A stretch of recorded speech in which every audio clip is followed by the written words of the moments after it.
Hello, and welcome back to Asian Pulse. I'm your host, Shivangni Naikar. And thank you for tuning into Asian Pulse Television. April is known for Sikh Heritage Month. There are a few events going on during this month, and if you would like to know the settlement for Sikhs in Canada. Every spring, the Canadian Cancer Society have a daffodil campaign rally. This time of the year, when daffodils are sold, it is to remember those who are affected by cancer and nearly 1 in 2 Canadians diagnosed in their lifetime. Almost all of us are impacted in some way. They say cancer hasn't stopped being a life-threatening disease during the COVID-19 pandemic. So, if we can't stop our life-changing works either, this is the second year in a row where they have suspended face-to-face fundraising activities in order to keep everybody safe. So they need your support to keep Daffodil campaign alive. I'll be right back. Buying or selling a house is a difficult process. Get Prem Prakash from Sabha Realty Limited to find you your dream home, whether it's your first house, upgrading, or investment property. Always at your service with a fast, friendly, and honest opinion. Prem Prakash will guide you through the entire process. Get in touch with him today for a free, no-obligation consultation at 778-840-5866. I understand how important it is to have a place called home, and it's frustrating using your hard-earned money on rent. Vic Prasad can make you a homeowner. Get pre-approved services provided to first-time buyers and new immigrants. You can qualify for mortgage even if you have bad credit. Call Vic Prasad now on 604-306-6647. Vic Prasad is associated with Craft Mortgages Canada Incorporated. In our studio, we have Mr. Kudda, who is here to talk about his experiences and community work to keep those off streets. So, have a look. My guest today is Huda. Huda has been working with the youth in Surrey, in the Guildford area. And in his life, or the nature of the work he does, he has seen there are a lot of youth who are just on the borderline to get recruited into gangs and all that, to keep them away from the drugs and gangs. He has started a support group kind of to get the youth in that group so that they can stay away from gang life. So thank you so much, Huda, be able to come on a Sunday, and we are doing these shows are pre-recorded, be able to give you time to come and talk to our youth, our parents, or if you know a parent and your child doesn't listen to you, and maybe where can you send your children to? So welcome. Thank you, Camilla. I appreciate being here. It's good. Pleasure is always mine. So talk a little bit about your background. So I'm from Africa. Yes. Yes, but I grew up in England, in London. Grew up understanding what people coming from Africa being to a Western world, how you can easily be influenced by that new culture. So I understand that very well. Then I lived in the States as well for about a good 5 years or so before I came here. Mm-hmm. So my life experience and understanding of being an immigrant to a Western world and how easily we can be influenced to the life of crime, gangs, and especially wanting the finer things that we see on TV. Mm-hmm. I grew to be very passionate about helping people coming from low-income backgrounds and new immigrants to the country, especially that young age group between 12 to 18. They're easily manipulated by the system. So it was my hope that I can support those youth through the program that I'm running right now. It's called Espoir, and Espoir just means hope.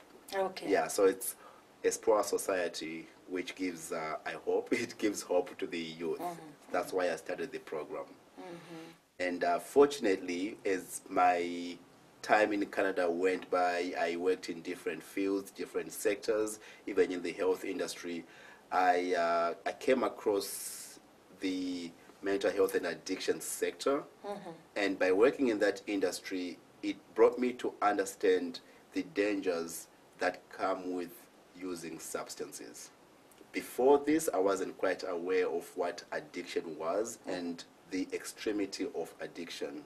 So I was very fortunate to have come across mental health and addictions world, because as I work with my youth group, I'm able to teach them that the moment you walk down this path, these are greater risks that come with it, such as using drugs, then being addicted to drugs, and overdoses that come with it, breaking up with the families, being homeless, a lot of factors that come with using substances.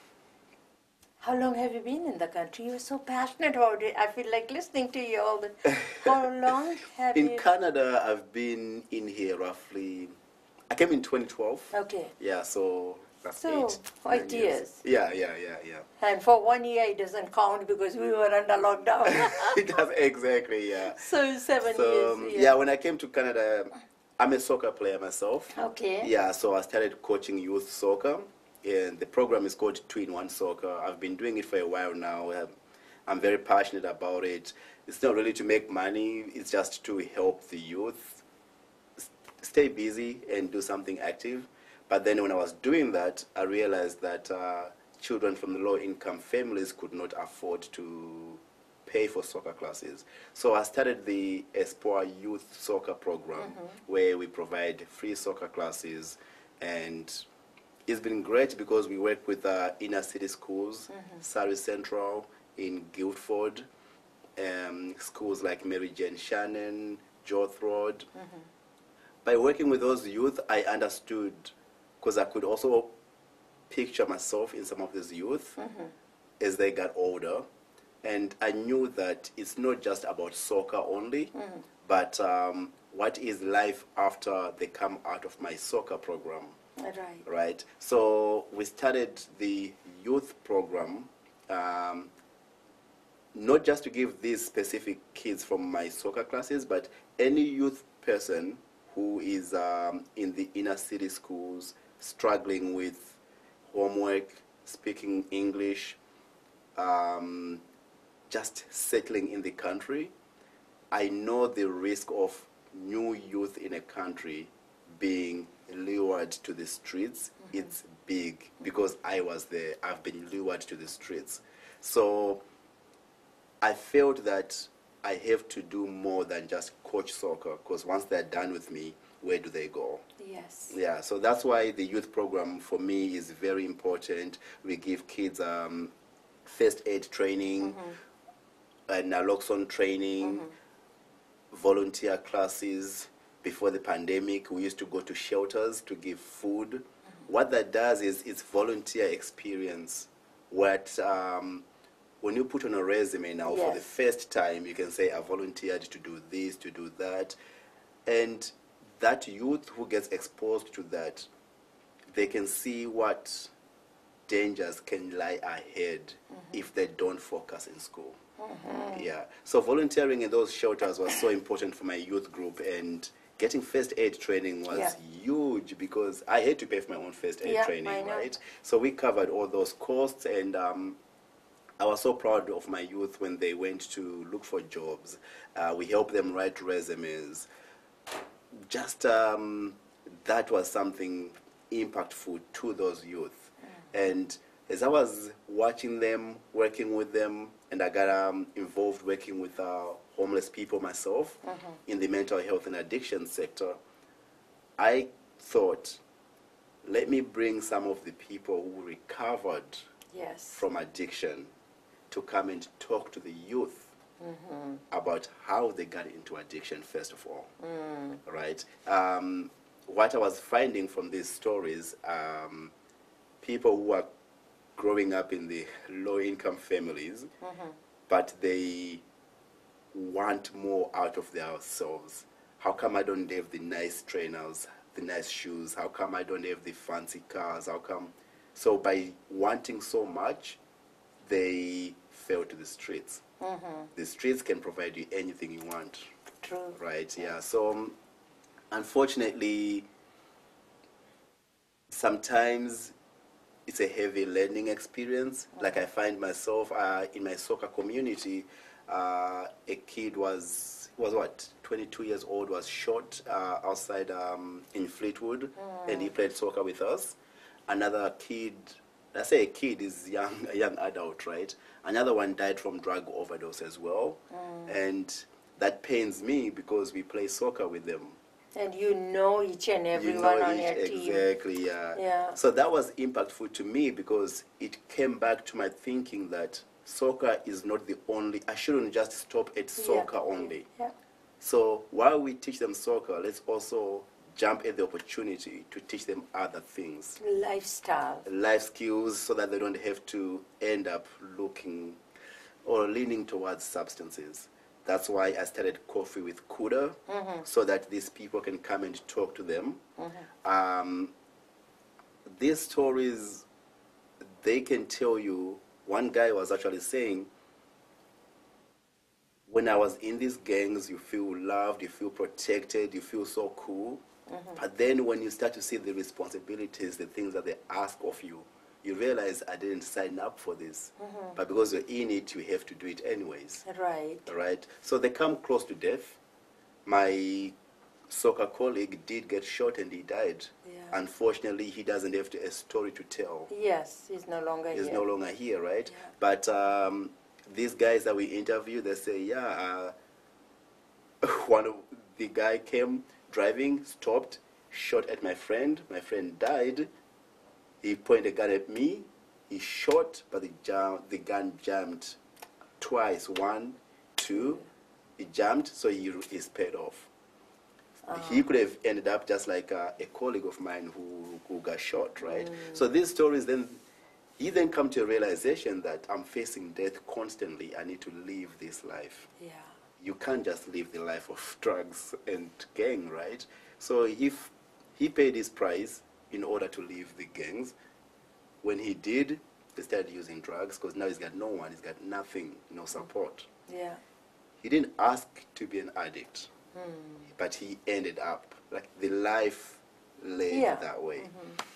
It was crazy powerful to understand that myself, when I was an immigrant coming to England, I could have been one of those guys. Yeah.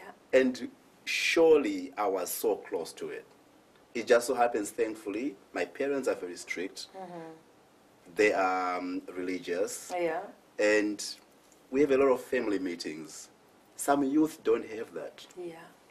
So some of my friends who didn't have the parents to go home to, they are now in that lifestyle. Yeah. Yeah, I just went back to England a couple of years ago, and my friend told me that what he's into, he's been in and out of jail. We try our best to help each other, but because he's stuck in it, he can't just get out. I know. And I'm seeing the same thing over in this country too. So I thought the little that I can do to help someone to not go into that path Yeah. is amazing. I get people on my youth group saying, I'm ready for work.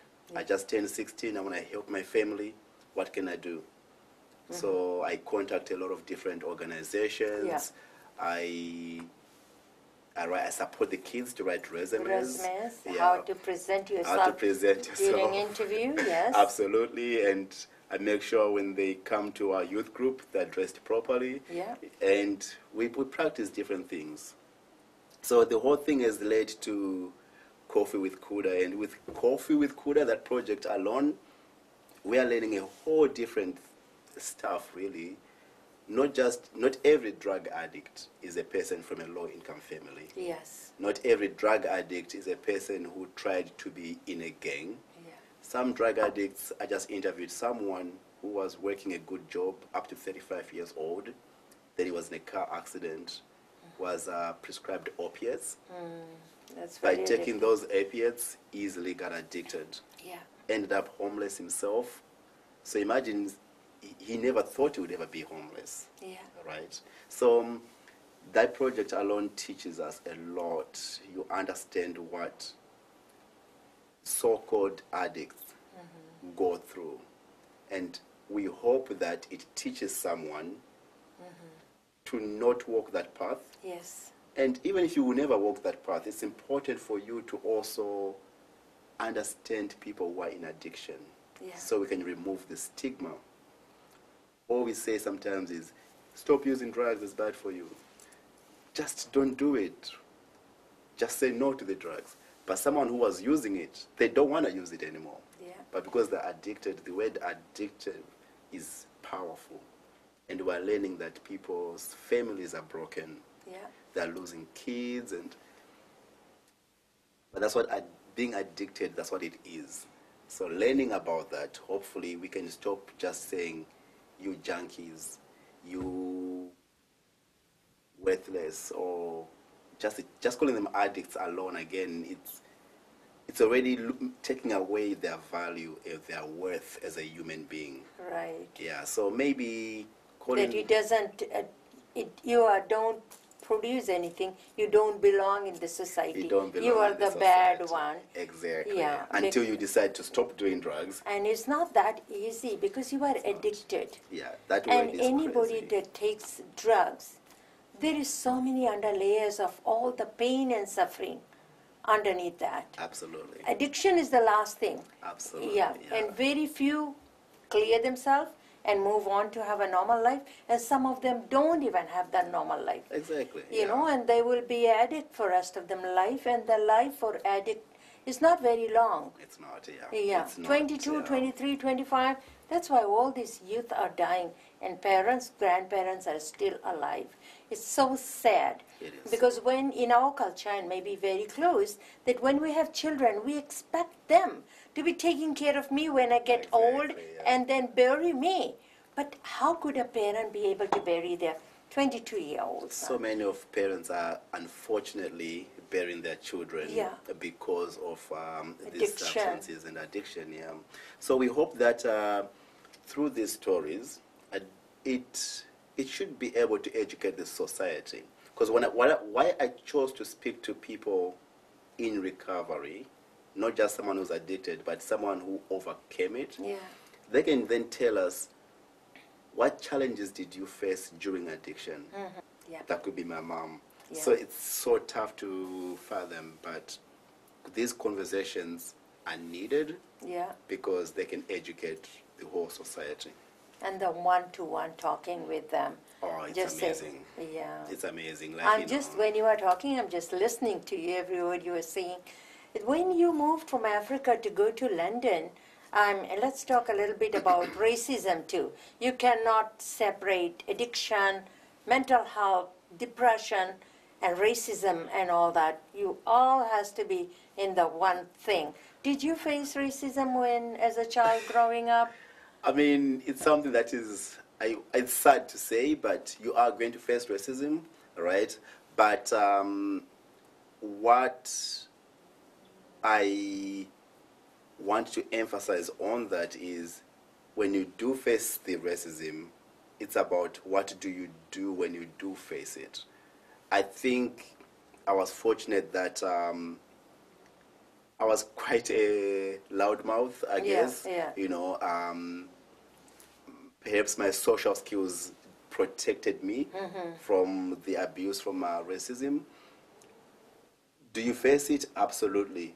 How you deal with it becomes really important. Yeah. Right? So I made sure that I approached the problem head on. Yeah. And there are some situations where you cannot do anything about it, but you also have to be able to carry yourself and say, okay, well, that person just doesn't understand. Yeah.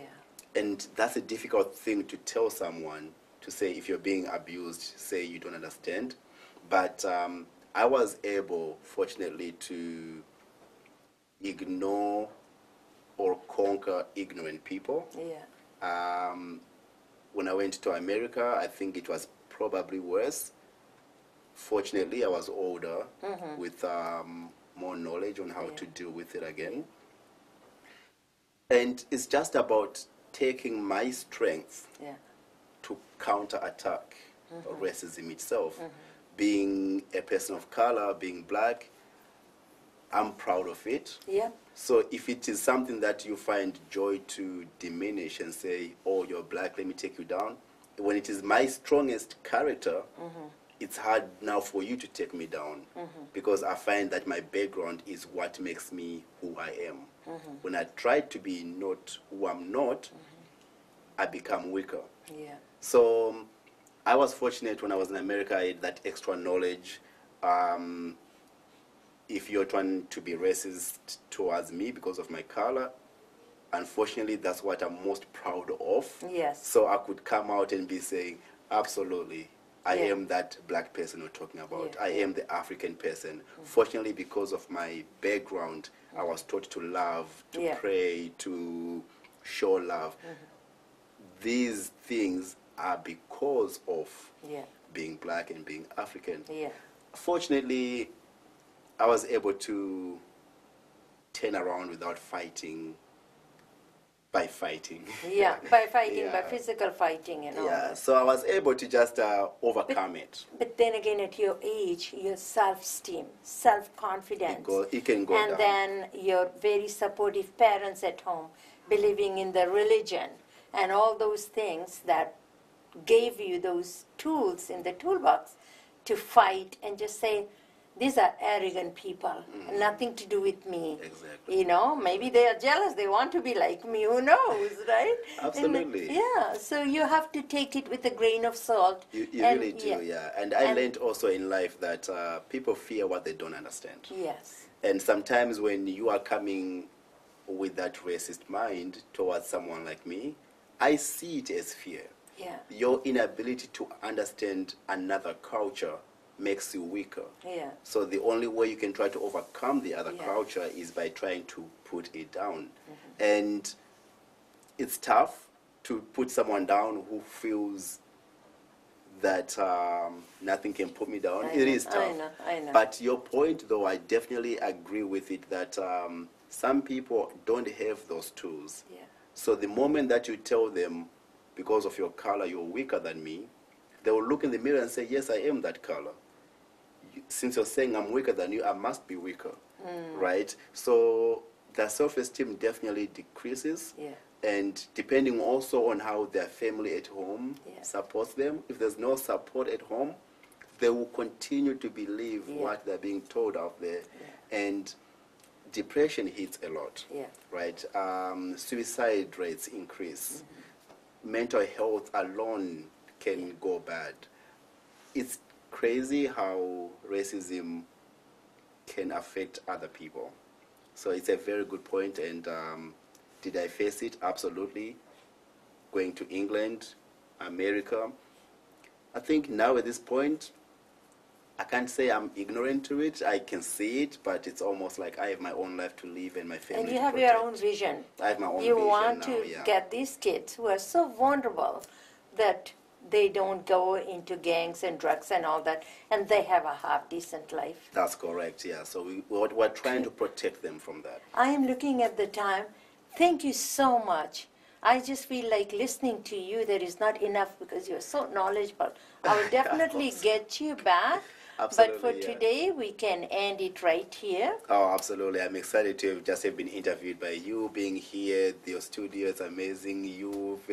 I'm grateful for you just giving me the time. I just over seen here. a little bit on Facebook, and I say I need to bring that person because I mean, if you can change one life there, That's all you need. you know, one exactly, mother yeah. there, one child there, I think we all have done justice. Absolutely, yeah.